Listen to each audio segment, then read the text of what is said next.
सत का अर्थ ये होता है सतः अभावः न विद्यते, जिसका कभी किसी काल में, किसी देश में, किसी परिस्थिति में अभाव न हो, अर्थात वो चीज नष्ट न हो, खत्म न हो, उसे सत कहते हैं। ये भगवान का नाम है, उसका पहला शब्द है संधि विच्छेद करने पर सत। सह सर्वभूतेषु नश्यत्सु न विनश्यति, सब कुछ खत्म हो जाने पर, प्रलय आ जाने पर भी, जलमग्न हो जाए, पृथ्वी जल में निमग्न हो जाए, तब भी जो नष्ट न हो उसे सत कहते हैं।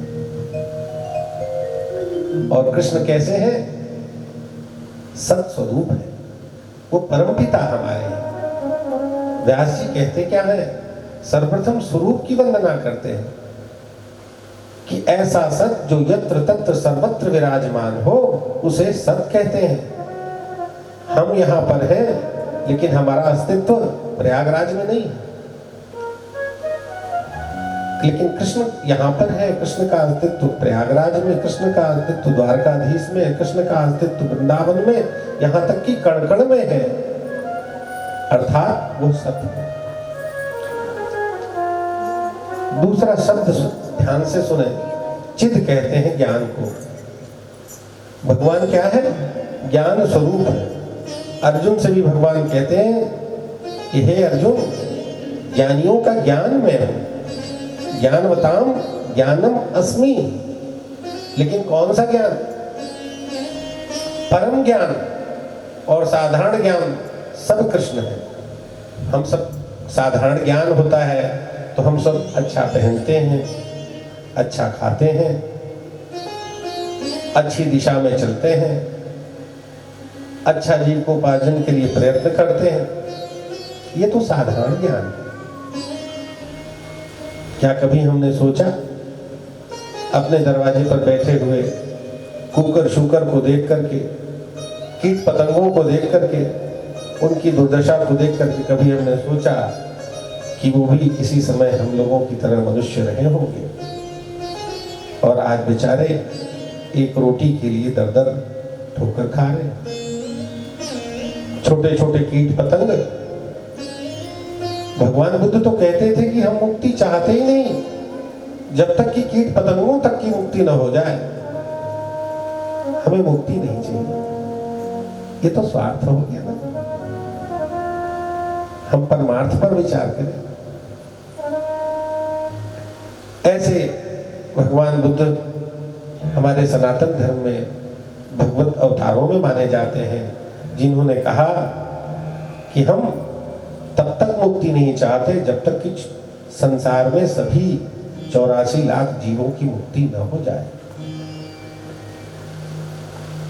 तो कहने का अभिप्राय यह है कि ये साधारण ज्ञान है, जिस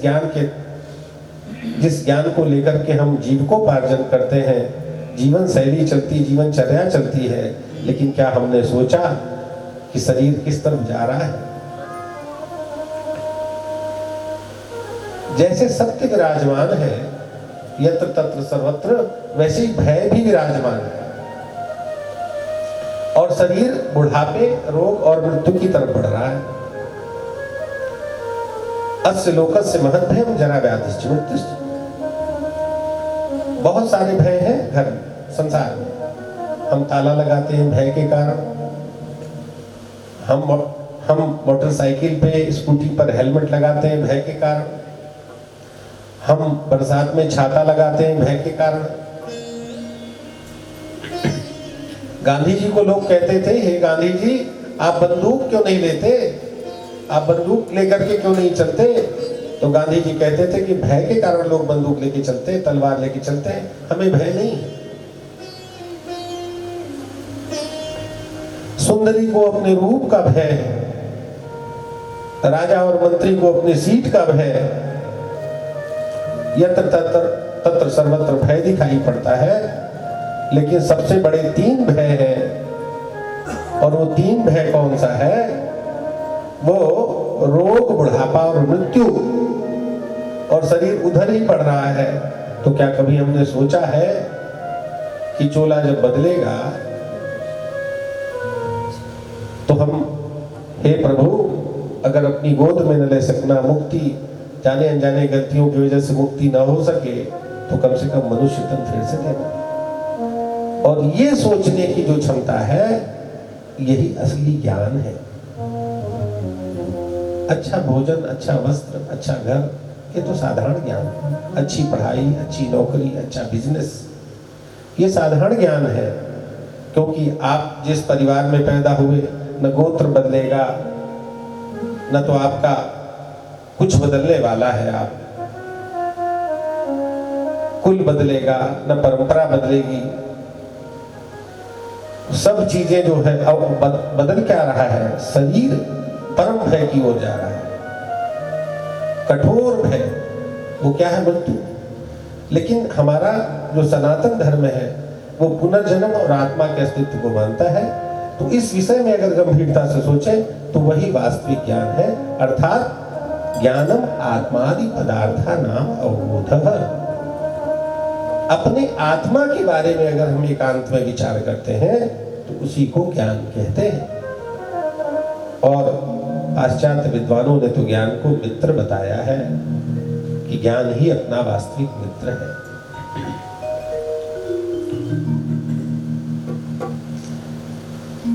और भगवान का जो तीसरा जो रूप बताया है, स्वरूप बताया है, वो बताया है आनंद।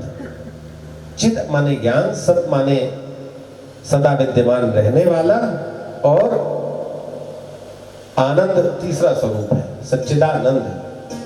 आनंद क्या है? भगवान राम ने वशिष्ठ जी से पूछा कि प्रभु आनंद क्या है, कैसे प्राप्त होगा? तो योग वशिष्ठ में वशिष्ठ जी कहते हैं कि आनंदम वर्धते देहे शुद्धे चेतसि राघव। हे राघव, आनंद की प्राप्ति चित्त की शुद्धि से ही संभव है, मन की शुद्धि से संभव है। और वो कैसे? बाकी तो वो आनंद जो है कृष्ण है, उसकी लीला से चित्त शुद्ध हो जाता है, सत्संग से चित्त शुद्ध हो जाता है, और भगवान की कथा, भगवान की लीला के श्रवण से चित्त शुद्ध हो जाता है। और जब से चित्त शुद्ध हो जाता है तो प्रसादे सर्व दुखानाम हानि अस्योपजायते, तब सभी प्रकार का दुख नष्ट हो जाता है, आनंद की प्राप्ति हो जाती है। अर्थात कहते नंदस्पादमज उत्पन्ने जाता आहे लादो महामना अवरेसो वै हर्षम भगवान बालचे स्थित।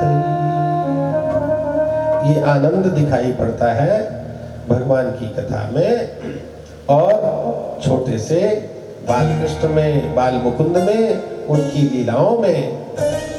जब वो पैदा होते हैं, छठे दिन मुरली बजाते हैं, पूतना का उद्धार करते हैं, सक्तासुर का, बकासुर का, आगासुर का, और तरह तरह से लीलाएं करते हुए मिट्टी खाते हैं, मृदाभक्षण इत्यादि लीला है, गोवर्धन उठाते हैं। ये सब वास्तव में आनंद ही आनंद है। लेकिन आनंद की प्राप्ति के लिए भगवान बुद्ध ने अपने शिष्य आनंद से ही कहा कि हे आनंद, किसी दूसरे की शरण में न जाकर के एकांत और मौन की सहायता से अपनी आत्मा का आश्रय व्यक्ति लेता है तो उसे आनंद की प्राप्ति होती है। अब प्रश्न उठता है कि हम प्रणाम करते हैं किसको? हमारे पिताजी बड़े सुंदर हैं, ज्ञानी हैं, आनंद स्वरूप हैं, और कहते हैं दूसरा क्या कारण कहते हैं? कहते हैं विश्वोदपत्यादि हेतवे, इस जगत को हम सबको उत्पन्न करते हैं, हम सबका पालन करते हैं, और हम सबका लय करते हैं, अर्थात हम सबको सद्गति देते हैं, हम सबको भक्ति करने के उपरांत सद्गति परम लय प्रदान करते हैं। क्यों न नमस्कार करें। एक पिता, हमारे पिता बड़े सुंदर हैं, हमारे पिता हमें उत्पन्न करते हैं, पालन पोषण करते हैं, तो हम प्रणाम करें, नमस्कार करें। लेकिन बालक कहता है कि नहीं नहीं, इससे काम नहीं चलेगा, हमें बुखार हो जाएगा, हमारे पेट में दर्द होने लगेगा, हमारे सिर में दर्द होने लगेगा, तो क्या वो भी पिता करेंगे कि नहीं? तो यहां व्यास जी ने लिखा है कि कृष्ण तो ऐसे परम पिता है कि तापत्रे विनाशाय और श्री कृष्णाय वयं नुमः और सच्चिदानंद रूपाय विश्व सत्यादि हेतवे। अरे वो तो हमारे ताप को भी नष्ट करते हैं। वो जाने दीजिए सुंदर है, वो हमें उत्पन्न करते, पालन करते हैं, लेकिन हमें जब जाने जाने गलती पाप हो जाती है तो उससे जो ताप पीड़ा उत्पन्न होती है, दैहिक दैविक भौतिक, उसको भी जो नष्ट कर दे, उसको भी भगवान अपनी कृपा से हमारे ताप को भी, जो सब कष्ट, ताप अर्थात कष्ट को भी जो मिटा दे, इतनी क्षमता रखते हैं। इसलिए हम भगवान को नमस्कार करते हैं। जगत वालों को नमस्कार करने के लिए इतना बताना पड़ता है कि कृष्ण को प्रणाम करेंगे तो क्या क्या मिलेगा। क्योंकि हम जब भगवान माँ के गर्भ से आते हैं तो गर्भ में रहता है जीव, तो कहता है हम भजन करेंगे, लेकिन उत्पन्न होते ही उसको माया सताने लगती है। तो उसको प्रॉफिट एंड लॉस बताना पड़ता है। प्रॉफिट क्या क्या है, बचपन से लाभ की बात बताई जाती है। तो वेद व्यास जी ने उसमें बताया कि इतना लाभ है